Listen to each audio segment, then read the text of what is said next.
picture, curtain lights. This is it, the night of nights. No more rehearsing and nursing apart. We know every part by heart. Overture, curtain lights. This is it, we'll hit the heights. And oh, what heights we'll hit.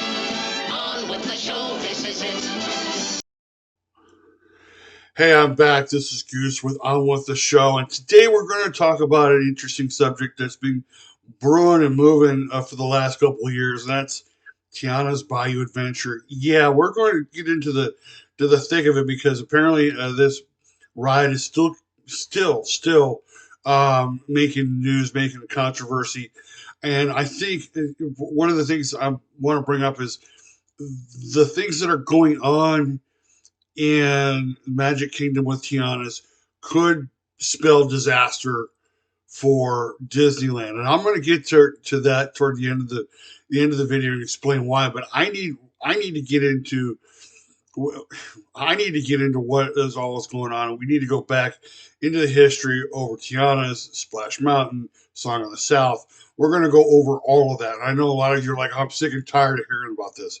Yeah, I know. But the only way to put this into context is to be able to talk about it all over again. So, yes, let's talk about Tiana's Bayou Adventure at the Magic Kingdom and the new reimagining of Splash Mountain into Tiana's.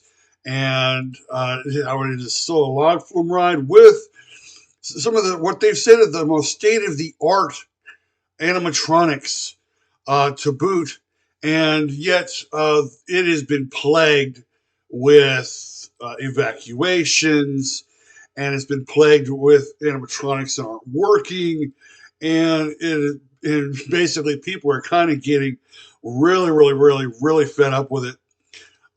So before we can go any further, I brought my Dominic mug full of coffee.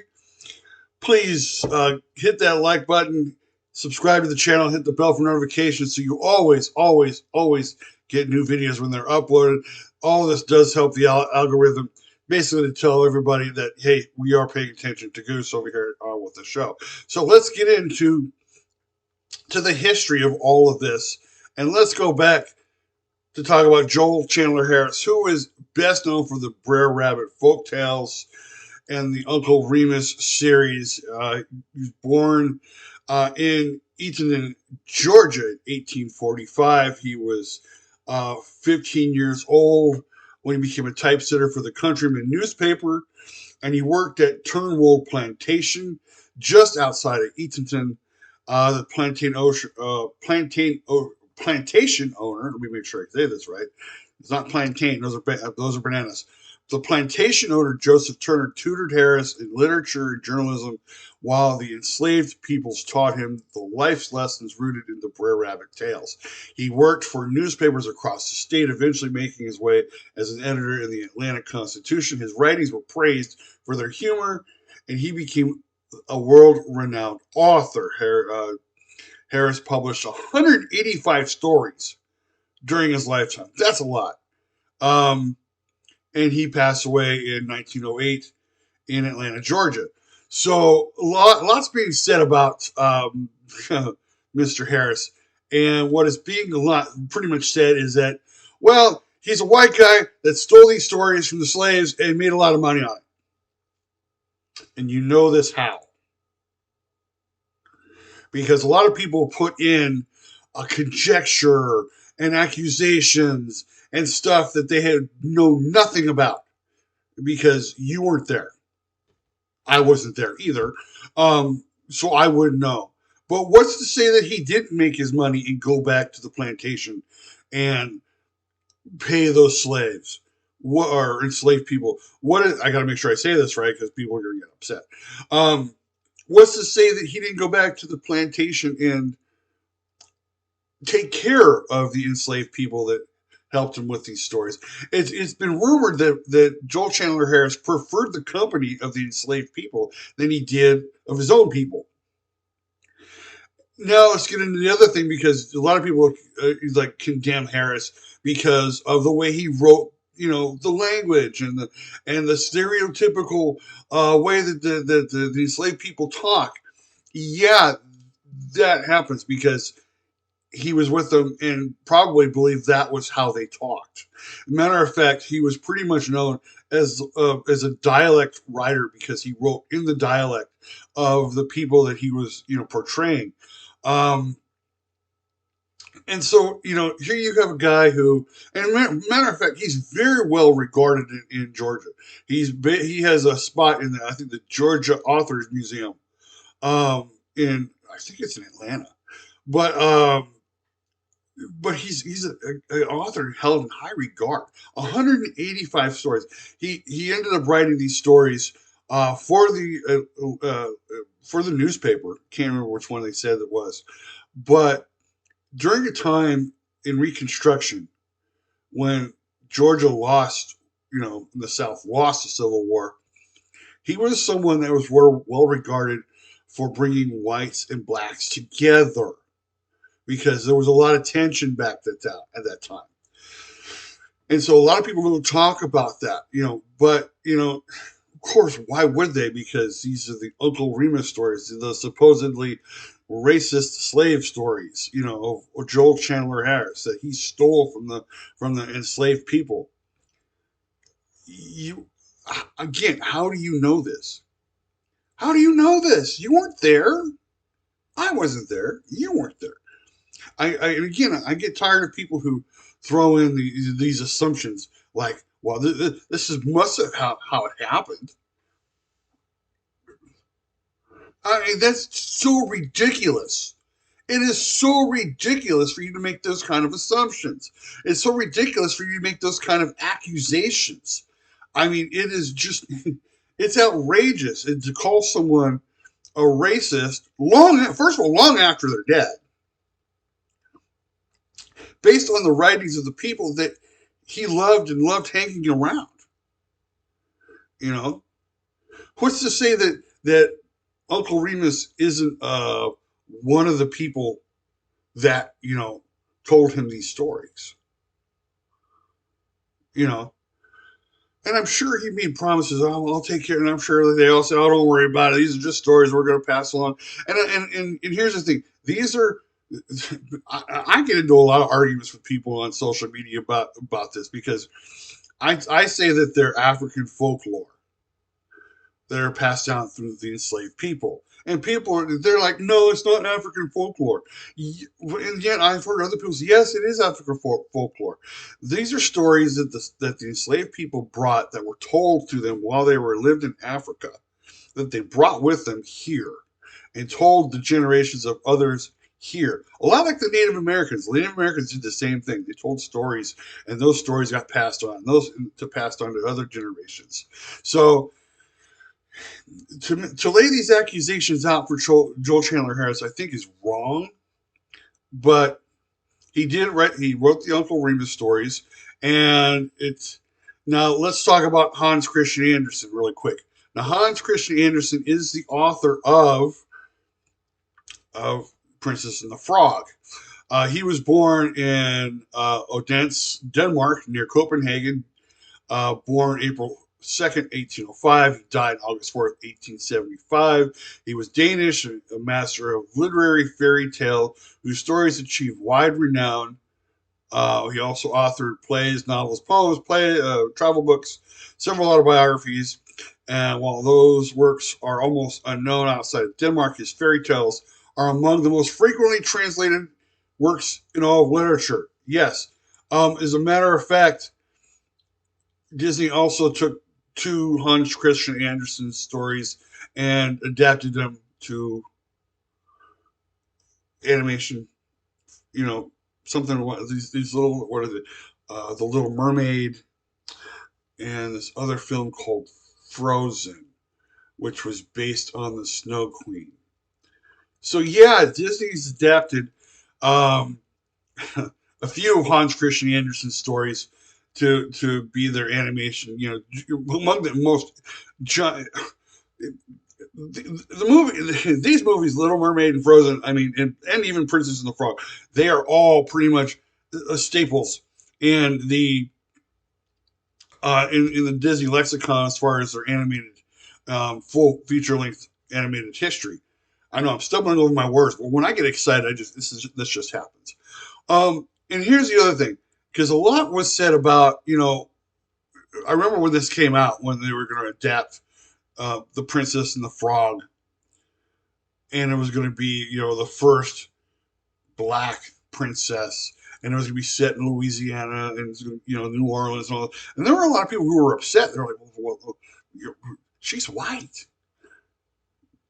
And my answer to that was, so what? They're adapting the story to what they feel is best. I was actually pretty excited.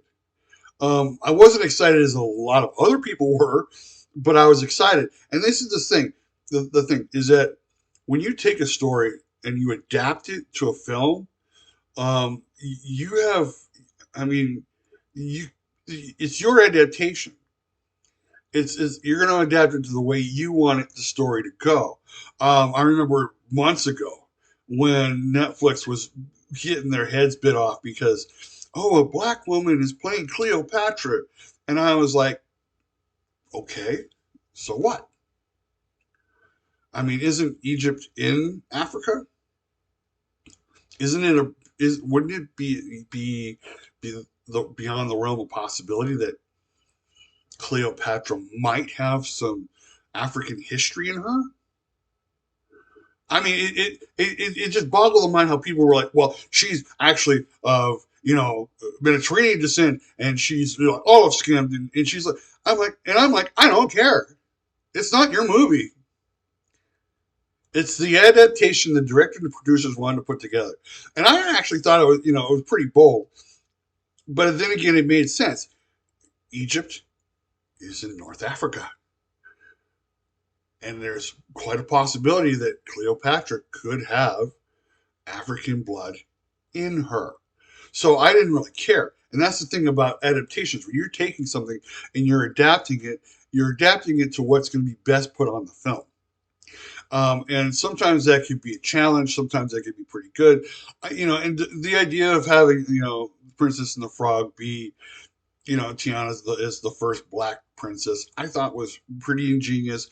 I was very excited for it. I think the film did very well in adapting, Hans Christian Andersen's story. It's not quite word for word how he wrote it, but I thought the adaptation was really well done. And especially for the time and the place and where they did it. Moving right along. So now we come over here to Joel Chandler Harris and his Uncle Remus Stories are now being picked up by Walt Disney for a movie called Song of the South, and it ran for several years, several posters. I actually have a couple of them in my room, and it was hailed as one of the best films, animation wise, in Disney history. Now, the interesting part about this, and we have a shot here of Walt Disney where he's showing the two kids from the film, the animation cells, and what they're doing for Song of the South. And the interesting part is that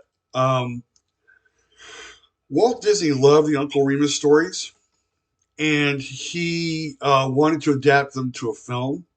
He did it in a way where it was live action and animation. The animation was considered some of the best in its time. And it was also, I think, one of the, I don't know, I mean, I don't know of any other film in that time frame because it came out in 1946. I don't know of any other film in that time, a feature film that featured a black man in a lead role that was produced by a white man. I don't know of any other movie that has done that in that time period. There were several African American production studios that did all black films, but I don't know of any one that had a lead black character that was produced by a white guy. And this kind of gets into the weeds here. I'm just going to go into this rabbit hole really quick because this gets into the weeds because if you're really going to call Song of the South a racist film, then you're going to kind of have to call Walt Disney a racist. And the Walt Disney Company doesn't want to do that. They don't want to tarnish their founder, and they very much want to stay away from that idea that, oh yes, Walt Disney produced this film, so hence Walt Disney must be a racist.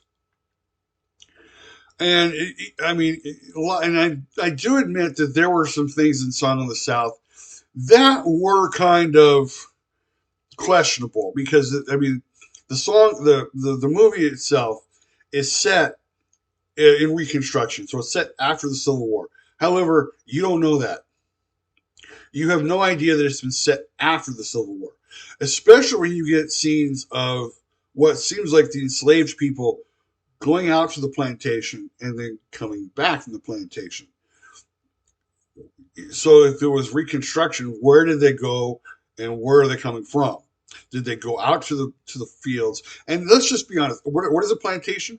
A plantation is a farm, large farm with a homestead on it that has a cash crop, which at that time was tobacco and cotton. But we have a lot of those still here in the United States, which are basically huge farms. We have them here in California: oranges, almonds, carrots, potatoes, grapes. Usually they were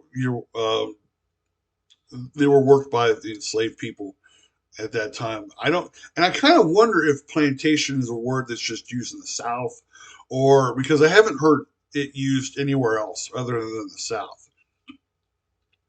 Because here they're farms. Here they're farms. I'm gonna take some coffee. So anyway, moving right along. So and it has taken a lot of. I mean, when they first premiered Song of the South in Georgia, where it's set, they were still the theaters were still segregated. There were protests about it. A lot of people, questioned James Baskett for doing it, which he got an honorary Oscar for. He's like the first African American man to get an Oscar. Yes, it was an honorary Oscar, but he was the first one to get an Oscar, which is still significant. Hattie McDaniel continued to get a lot of crap for it.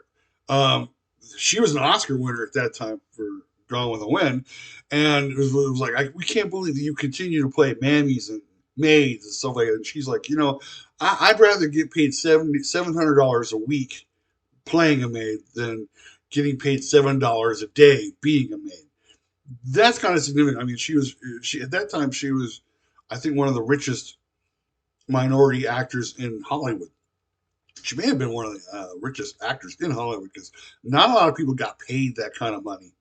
Um, so, yes, Song of the South does have this issue. There's also that issue in one of the animated cells where they use a tar baby. Now, at the time, tar baby was a term for something else, but it is now considered a racial slur. And so I can understand why people would kind of get upset about that term. In the Splash Mountain, they didn't use tar or the tar baby. They used honey in a big old beehive, which I thought was smart because you want to get away from any of that kind of controversy. Um, but I can see why some people would find things offensive in the film. A lot of people can consider it, racist because it shows an idyllic plantation life of slave owners, and it's like, well, they're not actually slaves anymore. Um, as there are certain things in the film. Again, I understand that there can be triggering, but there is one thing I want to say about this. If you have not seen Song of the South, if you've never seen it, you have no right to talk about it. You have no right to say anything about it, good or bad, because you have no opinion. You really shouldn't be talking. It would be like me talking about, the taste of wine when I don't drink. The evils of wine when I don't drink. I mean, now you can say, well, you can look at other people and see what wine does. Yeah, I can see that. But if you've never seen the movie, And here's the thing: I'm going to leave because I have seen it 3 times. I've seen it 3 times, and there is a link that I will leave in the description for you to go see it. Because I will say this: if you go see it and you come back to me and you say, "Goose, that's a racist film," I'll have more respect for you. I don't think it's a racist film. But in my opinion, if you've never seen it and you call a racist film, your opinion has no weight for me. It really doesn't. I don't pay attention to people who don't do their homework. I don't pay attention to those people who don't bother to even try to watch something. I mean, it's so easy to call Son of the South racist when you've never seen it and you're going basing your opinion on something, from what other people said. It really is. But I'm getting into the weeds here, and I need to move on. But I do encourage you to go to the link, watch Son of the South. You can leave me a comment. Let me know what you thought, if you still think it's a racist film or not. But years later, over at Disneyland and Magic Kingdom, they were looking for a new ride, and they decided to do a log flume ride by the name of Splash Mountain, based on the Uncle Remus stories, and they based it solely on the animated part of the movie, which I thought was pretty cool. And so you get all these animatronics, and so here you have um, some film that we shot is for our other channel, Travel by Nature, of the ride, and then you can see there's stuff going on all over the place in this ride. It's like, you can't really focus. I mean, you want to talk about having a hard time focusing on anything. It's just all this stuff's going on, and you're having a great time, and you're like, and then when you hit, and then you get to the spot, and you see the vultures, and they're talking to you, and you're like, and then you go up, and then you hit the finale, and zippity doo dah, zippity, and all of those animatronics, 68 animatronics in all, um, just peppered throughout the ride. You're just, oh my gosh, this is crazy. Splash Mountain was a lot of fun. I can't remember the dates specifically, but I know that in like '89, I think '91, they had them open in both Disneyland and Magic Kingdom, and they were among the top rides at those parks. In fact, they're still considered in some area, some folds, um, the best ride ever, the number one ride, at your Magic Kingdom. They do, and it's kind of crazy. But for whatever reason, and after 30 years of service, they just for some reason decided, hey, it's time for us to make a change. And I'm not going to talk about that. That's because then we would be here for a long time. Matter of fact, I've all looking at the clock and I'm already realizing I'm going on a lot longer than I usually do. Because this is a very, very passionate thing for me. And I thought for sure that they were never going to change Splash Mountain because there was always a line for Splash Mountain. Always. An hour-long line. People were like clamoring to get those Fast Pass tickets and then Lightning Lane tickets to get on Splash Mountain. To ride a log flume ride for like 10, 15 minutes and have a good time. But they, for some reason, decided, hey, we're going to retheme Splash Mountain, Princess and the Frog. And I, again, was flabbergasted that they decided to do so, but they did it. And according to here, from this article from Forbes, it is basically they're saying that Disney spent $142 million on Splash Mountain's shift to Tiana'S Bayou Adventure. I want you to remember that number because we're going to come back to it a little later. $142 million. The cost of transforming Splash Mountain at Disneyland and Walt Disney World in Florida into Tiana'S Bayou Adventure will potentially be remembered as one of the most expensive ride updates in Disney's history, according to the new report from Forbes. The business publication estimated that over the past 4 years, $142 million was spent transforming the ride into a Louisiana bayou. The estimated cost for Tiana's Bayou Adventure was based on estimated costs of Adventures Campus, $404 million, and updating Star Tour, $71 million at Disneyland Paris. All right, so we get it, so they spent all this money and changed Splash Mountain to Tiana's Bayou Adventure, and I watched video after video of on social media of the transformation, taking down the mountain, which broke my heart. And then when they were starting to actually let the logs come down over and over for tests and test after test, day after day, week after week, until they finally said, "Okay, we're going to open it up to for previews," and all of this started happening. Disney World guests evacuated from new ride, Tiana's Bayou Adventure. Disney World guests were evacuated from the newest ride at the theme park on Thursday. Tiana's Bayou Adventure, the newest ride that replaced Splash Mountain, suddenly came to a stop. Video captured by Disney-focused news outlet Deservations. By the way, go check her out. She's really good over on TikTok. Shows riders at a standstill in the middle of the attraction before they were seen exiting alongside the water coaster. All right, so here's some video from your Florida life, and you can see all of those logs are backed up, and the people are being evacuated off the ride. And to have this happen in the Florida sun, I think it's a crime. I mean, that's hot. I mean, we've been in Florida in January, and it's hot, and it's humid, and you can just see them right now. They're working on getting all the lap bars taken care of. There they go, coming off the ride, one at a time. Ugh. Ain't nothing worse than getting, evac off a ride.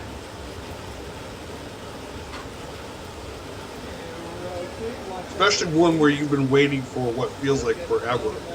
The next video, this one is from Lexicon of Love. Listen to her story. This comment cracked me up. So what happened yesterday when we got quote-unquote evacuated from the ride of Tiana's Bayou Adventure? We were the next ones to get on the boats when they made the announcement. But what was weird is all these other people here were allowed to stay in line. We had waited over 90 minutes to get to our spot. This is the cast previews. The people that were near us, cast members, told us that we would get kind of like a fast pass to come back and not have to do the line again. And then when we got out to this section here, people that were more in like business attire, cast members, said that was not true, and that they would go and speak to that cast member and make sure that they were not telling more people that, and that we would not be given any fast pass, and we would have to go back in line and email Disney Cast Life. And then all these other people who got to stay in line, like, I didn't really understand how it was all working. Like a lot of people said, this is the previews, things happen, and we totally understand that. We realize too, it's a privilege that we're even getting to preview this. Like, look how happy we were when we finally got onto the part that we thought we were going to be loading, and like so much joy. And then like a little later, not so much. What I saw happen is an older woman was getting taken out of the boat when she arrived by a guy in a red collared shirt, probably EMS, and then he was helping her get up the stairs, and a lot of cast members that were more in like business attire started coming out, and they weren't letting the next logs unload. And then one of the cast members yelled up to him at the top of the stairs, "What color is it? What color was it?" And I see the EMS guy ask her, and he yells down, "Burgundy." And out of nowhere, like 20 more cast members come out of the woodworks, and they all start filtering into the store, and everyone loading in the next logs, they all abandon their station and start going through these back doors. I think that she dropped something, and it was going to mess up the mechanical system because everybody was looking for it. They gave us free popsicles at least. I don't know, you just got to make the best out of these situations. And we hopped over to Epcot, and we had a fabulous day, so it's all good. Just to reiterate here really quickly, they waited 90 minutes to get on the ride. They get there, they're told that they can't get on, that they'll be given a fast pass to come back. And then when they go back there, they go to get their fast passes, and they meet these suits.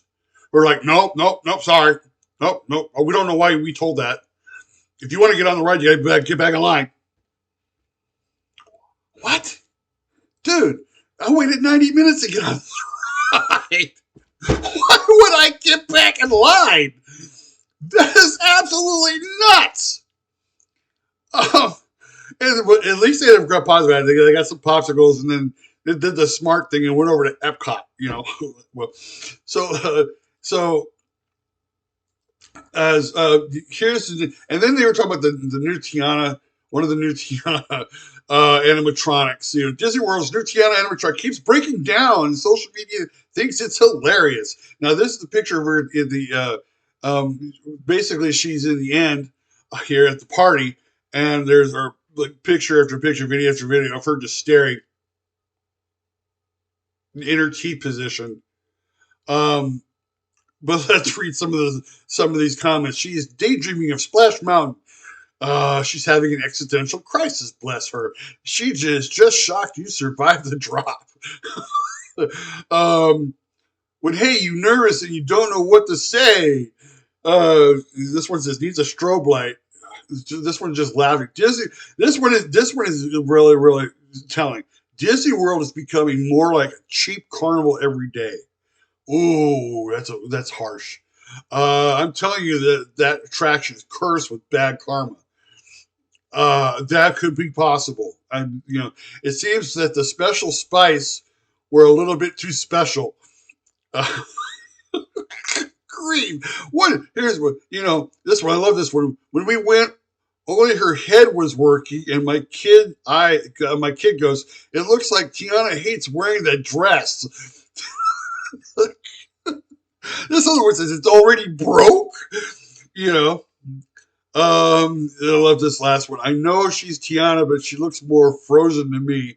I'll see myself out. Oh my gosh, this is brutal. Here are a couple more. Just left the park for the preview, and it was broken again. I saw everyone being evacuated on Saturday as well when I walked by. This gets horrible. Then we get this one, the extended downtime for Tiana'S Bayou Adventure in the Magic Kingdom. The Frontierland attraction did not open for the rest of the park did not open with the rest of the park at 9 a.m. and was yet to call a boarding group as of 1. I'll explain that in a minute. The 1 p.m. virtual queue did open for a couple of seconds. Oh, I'm sorry. Yeah. And the first boarding groups of the day were called at 1:20. Tiana'S Bayou Adventures experienced frequent closures during the previews and its early weeks of regular operations. While Disney does not reveal specific details, and that is true, when an attraction goes down for technical reasons, it is widely thought that Tiana'S Bayou Adventure is suffering from issues relating to new sensors that monitor the position of logs passing through the ride path. Okay, first of all, let me just reiterate, they're doing a virtual queue, and those virtual queues open at 7 a.m. and 1 p.m. And so I've gotten virtual queues for other rides before, so you're like right there at 7 o'clock trying to get a virtual queue, and you're hoping you'll be one of the early, so you get on early and then get on with the rest of your day. To get a virtual queue early, and then it doesn't open with the rest of the park, and then the first boarding groups don't go until 1:20, is telling. And then to say, well, they're having problems with the sensors. Where did you get these sensors? Kmart? I mean, good grief. I mean, this is supposed to be a technically advanced ride. And I know people are, I'm going to just say this right now. I know people are sitting there saying, well, Splash Mountain used to break down too. Well, yeah, Splash Mountain had 68 animatronics. It was not uncommon for one of them to stop. And on occasion, yes, you would have to be evac'd off Splash Mountain. Me personally, I was never evac'd off Splash Mountain. But I do know that it has happened. All right. And then I heard one person on Twitter say, well, I don't hear you people, saying the same thing about Rise of the Resistance. Well, here's the thing with Rise of the Resistance. Rise of the Resistance is a trackless ride that is run specifically off a computer. Tiana'S Bayou Adventure is using the same track system as another ride. So what in the world is going on here? let's continue with this because I know I'm going along here, but I got to get through all this. Here's another thing. Instead of fixing the issues, Disney chooses to go after fans. Yep, that's what they decided to do because less than 2 weeks until Tiana's Bayou Adventure officially opened, so this wasn't still in the previews. As I mentioned, it's also been about 2 weeks since the disastrous previews for the newest Disney World attraction. We've learned and are learning a lot can happen in 2 weeks. Oh, no kidding. Since the previews opened at the new Princess Tiana ride, some guests got their first look. The ride has been plagued by breakdowns, and riders have had to evacuate. Walt Disney Imagineering closed the previews for a few days, drained the water, and hopefully fixed the problems on the new ride. Among the many problems that have plagued Walt Disney World's newest ride are broken animatronics, malfunctioning screens, and massive delays at the drops. Disney's latest move shows that the company's in full panic mode over the issues and that Tiana's Bayou Adventure has been facing. While the new Princess Tiana ride has malfunctioned, Disney fans loyal to Splash Mountain have taken to social media to gloat over the issues. Yes, we have. Because we just sit here and we told you so. We told you so. However, Disney has found a way to counter their glee. According to the new report, Disney has started hiring social media influencers to bash Splash Mountain and remind fans why the Walt Disney World ride had to be shut down. These influencers are using their Instagram stories to remind fans that Splash Mountain continually broke down and desperately needed an update. Yes, it desperately needed an update. Disney, here's one of them right here. First of all, Brer Oswald, I follow. He's really cool. He put this out. Disney hosting and paying influencers to trash Splash. Now, if the ride was so much better, this wouldn't be necessary. They're in full panic mode. They never had to do. They've never had to do something like this for other ride replacements. No, they haven't. This is what they basically. I mean, they're in full panic mode. They figured that the only way to try to kind of counter this is with social media influencers. All right, so social media people. And it's becoming ridiculous. Some of these people are even getting called out by people on social media, because they use all these trigger words like racist and Christian nationalist, and white nationalist. I mean, I even saw one where they were blaming white Christians for Tiana's problems, and I'm like, what? Oh yeah, it has to do with the voodoo that's on the ride. Christians are opposed to this. No. We'll get into that in a minute. But it's just like, they're in full panic mode. Let's go on to the next one. Disney spoils its own ride and pays the price. So the story goes, Tiana transformed a local salt mine. I'm not going into that whole thing with the salt mine thing. Otherwise, we'd be here forever. Into a garden growing vegetables for her kitchen. To thank her friends and family for their support, Tiana throws a party during Mardi Gras season and finds that she's missing the special ingredient of music. Yes, let's stop here for a minute. So, for the longest time, they were like, the ride, what was the story about the ride? Tiana's looking for the missing ingredient for the party. They didn't tell us what the missing ingredient was, but we were like sitting there worried that it was like, is this going to end up being like a Food Network show or something? Because it was just super, super weird. Riders step into the logs and journey through the bayou to find it.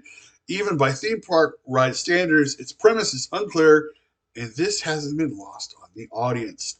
Let's go. Let's keep going further. I think this was in response to a preview video that was put out. At the time of the writing, the ride-through video has 336,000 views, but has only been liked 7,600 times. We're still in a deluge with negative feedback. This video is boring. I can't even imagine why they thought it would be a good idea.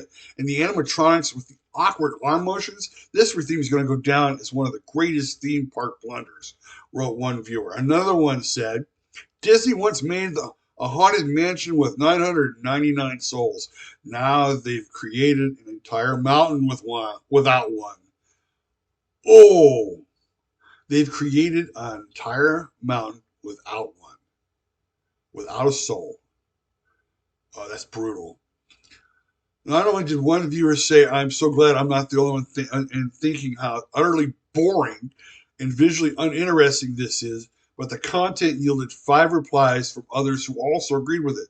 So, and I think what's interesting is that we don't know what the dislikes are. We don't know what the likes are, but we don't know what the dislikes are. I don't know which ride preview this one is, because there were several that came out. And I've seen 2 or 3 of them, and I get the same opinion. The ride's boring. Um, that's basically the number one criticism of it. Let's go on from here. One of the most frequent criticisms centers around the ride's storyline. Oh, geez. Viewers find the plot centering on Tiana searching for party musicians. Lacking depth and coherence, many feel the story does not capture the magic of the Princess and the Frog, and this is an opportunity to include more iconic elements from the film. Despite overloading the ride with storylines, WDW Magic points out that many fans have been angered by the absence from one of the rides has been angered by the absence from the ride of the movie's main antagonist, Dr. Facilier. We're going to get into this in a minute. The viewer said, "I'm sorry, but there is no coherent story, no suspense, no sense of danger, no sense of danger or thrill. I wish that they had added Dr. Facilier to the ride, especially for the big drop. It would have been so much better. Tiana deserves so much better than this snooze fest." Oh, others agree, with one even saying that it warrants a trip to Tokyo Disneyland, who still have their Splash Mountain, to revisit the original version of the attraction. Splash Mountain had a story with an antagonist. This one did not. Instead, you are looking for some kind of spice. Off to Japan I go. Oh, that's brutal. That is brutal. And that was one of the things that was brought up in my household when we watched the video, the preview videos. My daughter, who's a huge Tiana fan, was like, "Where's Dr. Facilier? This would have been so much better with Dr. Facilier." In fact, you could have used it when you're going up to do the drop. You could have had his song, "Are you ready? Are you ready? Are you ready? Are you ready?" And you could have had, his shadow, because he's a shadow master. Yeah, they have that technology because they used it for Splash Mountain. So they could have had his shadow up on the wall. Like, "Are you ready? Are you ready?" They didn't do that. In fact, I've seen a picture of David Keith on the ride. Like, why am I here? I'm not even on this ride. It gets even worse. Magic Kingdom's Tiana'S Bayou Adventure pulled from extended evening hours. So, if you don't know about extended evening hours, this is when they have extra hours for people who stay at the resorts. Usually at the end of the night, usually for 2 or 3 hours. Late last week. Now this was on the July 22nd. Late last week, excuse me. I need more coffee. Hold on. Late last week, Disney updated its website to include Tiana's Bayou Adventure in the extended evening hours attraction lineup at Walt Disney World's Magic Kingdom. Alongside adding Tiana's Bayou Adventure to extend evening hours, Disney also said that the new attraction would be available during the events, with the virtual queue opening at 6 p.m. for deluxe resort hotel guests. Disney has since updated the site again, removing Tiana's Bayou Adventure from the lineup. We still expect Tiana's Bayou Adventure to be added to the extended evening hours at some point, but for now it remains available only during regular peak hours and at the upcoming hard ticket events, Halloween and Christmas. Okay. Oh, we're going to turn that off for a minute. So,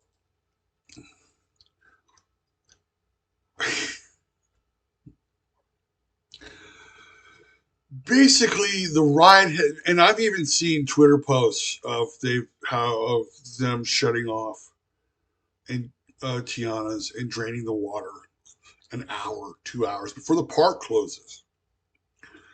I don't know if this is because they're continuing to do where they're still working on the where they're still working on the ride.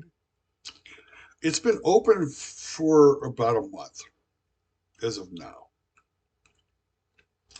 They continue to have problems with it. And the idea that they have removed it from the extended evening hours lineup, because that's one of the reasons why a lot of people who resort guests go to these extended evening hours, is so that they can get on rides they wouldn't be able to get on during the day because the lines are shorter. Um, and you want to have your main attractions open so people can get on them. And yet, here's a ride. It's supposed to be their main attraction, especially for the summer, going into the holiday season, and it's continuing to break down. It's continuing to have problems and issues. Now, I told you, and I see that I'm really coming in late. So I told you this would be a problem for Disneyland. And the reason I think it's slowly becoming a problem for Disneyland, even though Disneyland's Tiana'S Bayou Adventure hasn't opened, it doesn't even have an opening date yet. They haven't even announced an opening date for Tiana's Bayou Adventure at Disneyland. They're building an entire area of the park for her. They're turning Critter Country into Tiana's Critter Country. They're basically extending uh, New Orleans Square out to Tiana's Critter Country, and they're building a whole new land just for her, just for this ride. They have turned a couple of the stores over to, one's going to be for Ray, another one's going to be for Lewis. They still going to have, Winnie the Pooh. They still have the Country Bear, not the Country. Well, it's called Country Bear Jamboree Restaurant. The Hungry Bear Restaurant. No, so they're retheming it to the Country Bear Jamboree Restaurant, which, strangely enough, Country Bears are over at Magic Kingdom. I don't know. They do they do this weird stuff. Um, but when you build an entire land around an attraction, you better hope the attraction gets visitors over to the park, to that part of the park. Otherwise, it just becomes dead. And if Tiana's is having such huge problems in Magic Kingdom, people are going to well, I wonder what the one over here in Disneyland, California is going to do. If they're having issues with the one in Florida, are they going to have issues with the one in California? And this is a big issue. Remember, I told you, remember the $142 million price tag, right? Because they need Tiana's to make money. They need it to be an attraction that garners money. They need it to be an attraction where people are going to pay to ride it. They're going to want to get on it and go. They don't want to spend 90 minutes in line and then get all the way to the front and realize, oh, I'm sorry, it's broke down. When is it going to? We don't know. Sorry. They don't want those same issues happening in Disneyland that are happening right now at Magic Kingdom. Now, I do have a theory on this, and I don't know how much of it's true, but let me just run this by you. I think the reason they haven't given an opening date for the one at Disneyland is because I think they're waiting to see what are all the issues with the one at Magic Kingdom. And so that way, when they open the one at Disneyland, they don't have those issues. That might be something that they're working on. There might be something what they are doing. I don't really know, but right now Disney again it really is in panic mode because if the reputation of Tiana's in the Magic Kingdom follows the one over at California and it becomes a flop and no one's going to that part of the park, there are going to be people that are going to be screaming, we spent $142 million on these rethemes, and we're not even going to see our money back. You know what they could have done? Just in my opinion, more coffee.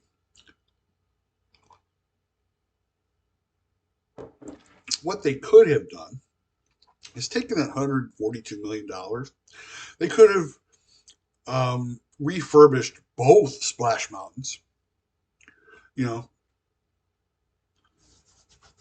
better animatronics, fix them up, make sure they're, and I would not have minded if they had them closed for a month for major refurbishment. They could have built Tiana her own ride over in Fantasyland. And then they probably would have had some money left over, I don't know, to help fix up other attractions like, Carousel Progress. They could have done that. Now, let me just be absolutely clear. I want Tiana's to be successful. I'm not one of these people that's like, bring back Splash Mountain, because I don't think that's really going to happen.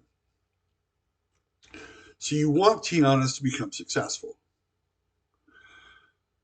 But man, this just seems like one giant train wreck. It does seem like this ride is cursed. It really does.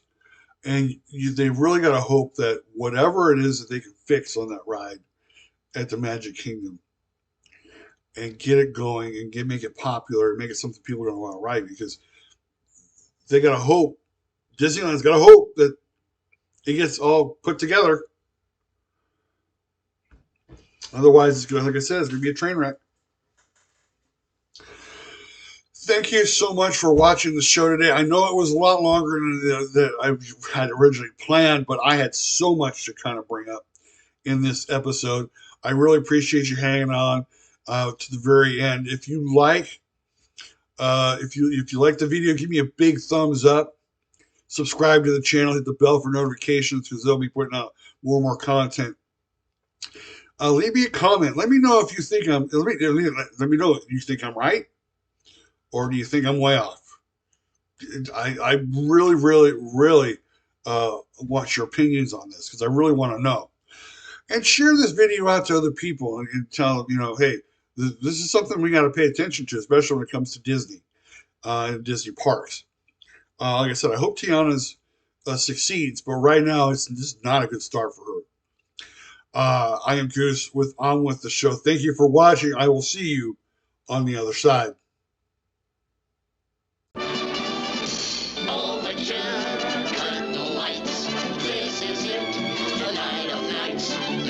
Rehearsing and nursing a part. We know every card by heart. Overture, curtain lights. This is it. We'll hit the heights. And oh, what heights we'll hit. On with the show. This is it.